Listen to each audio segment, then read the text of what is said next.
नमस्कार. भारतात 2027 ची जनगणना लवकरच सुरू होणार आहे. ही जनगणना विशेष आहे कारण ती डिजिटल साधनांचा वापर करून केली जाणार आहे. पहिल्या टप्प्यात म्हणजेच घर यादी व घरगणना कार्यात प्रत्येक घराची यादी तयार करून कुटुंबांची मोजणी केली जाईल आणि दुसऱ्या टप्प्यात लोकसंख्येची गणना केली जाईल. आधी पहिल्या टप्प्याविषयी बोलूया. या टप्प्यात नियुक्त केलेले प्रगणक घरांना भेटी देऊन घरांबद्दल माहिती गोळा करतील.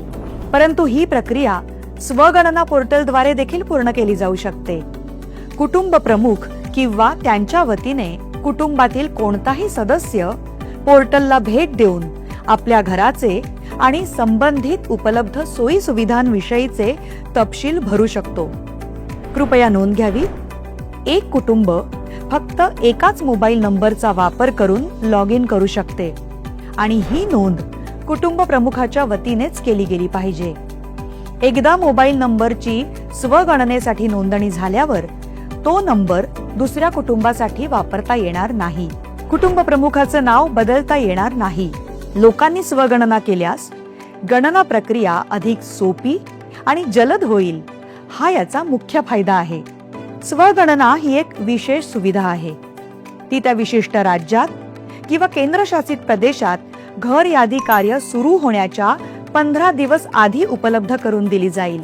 HLOच्या प्रक्रियेदरम्यान प्रत्येक रहिवाशाला एकूण अधिसूचित 33 प्रश्न विचारले जातील. महाराष्ट्रातील स्वगणनेचा काळ हा 1 मे ते 15 मे आहे.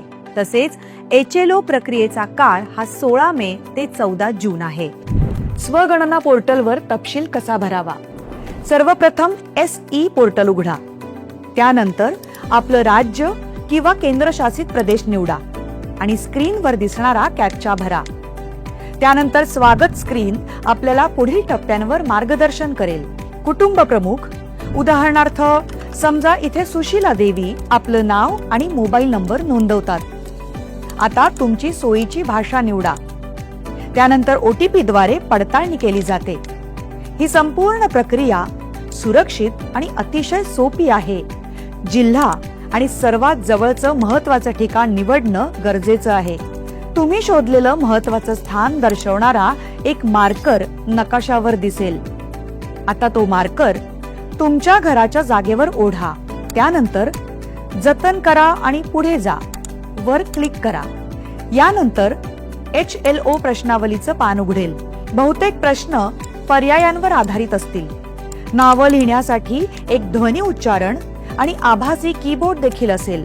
वारंवार विचारले जाणारे प्रश्न म्हणजेच FAQ आणि विशेष सूचना कोणत्याही शंकेचं त्वरित स्पष्टीकरण देतील. जर कोणताही प्रश्न किंवा माहिती अपूर्ण राहिली असेल तर तांत्रिकदृष्ट्या तुम्हाला लगेच सूचित केलं जाईल. सर्व तपशील भरल्यानंतर ते काळजीपूर्वक तपासून बघावेत. आवश्यक वाटल्यास तुम्ही त्यात सुधारणा करू शकता. तपशील जतन करा किंवा शेवटी सबमिट करा. सबमिशन झाल्यानंतर H ने सुरू होणारा 11 अंकी SEID म्हणजेच स्वगणना क्रमांक स्क्रीनवर दिसेल. तो तुम्हाला SMS द्वारे सुद्धा मिळेल. जेव्हा प्रगणक तुमच्या घरी भेट देतील तेव्हा त्यांना हा SEID क्रमांक दाखवावा. तुम्ही दिलेली अचूक माहिती केवळ आपल्या देशाला सशक्त करत नाही तर त्याचं खरं चित्रही सादर करते. म्हणून सहभागी व्हा आणि आपलं सहकार्य द्या. आपली जनगणना, आपला विकास.